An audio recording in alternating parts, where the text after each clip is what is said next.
যে কিছুদিন আগে আমাদের প্রায় ৭৯ জন মৎস্যজীবী তারা ট্রলার নিয়ে ভুল করে ডুবে গিয়েছিল।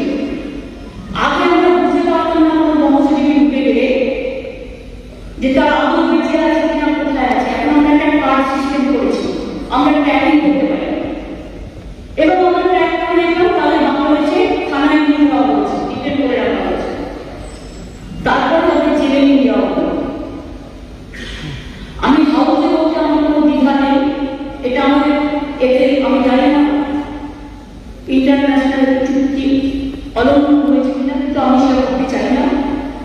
কিন্তু আমরা নিজেরা আইনজীবী দিয়েছি তাদের জন্য, ভারত সরকারকে বারবার ব্যাপার আমরা জানিয়েছি, কিন্তু আজও তারা মুক্তি পায়নি।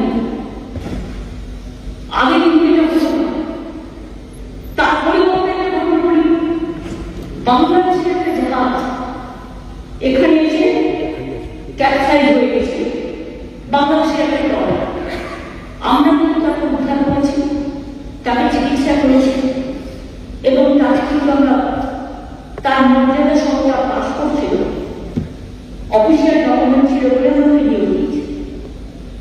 কিন্তু আজকে আমাদের অনেক বন্ধু বান্ধব, অনেক সতীর্থ, অনেক পূর্ব যার পূর্বেও এসেছিলেন, তাদের অনেক আত্মীয় স্বজনে ওখানে সম্পত্তি আছে, তাদের পরিবার আছে, তাদের পরিজন আছে, এরপরে তারা থাকে, কিন্তু ওখানে মেয়ের বিয়ে হয়েছে, ছেলের বিয়ে হয়েছে, তারা কিন্তু অফিসিয়াল পাসপোর্ট হোল্ডার।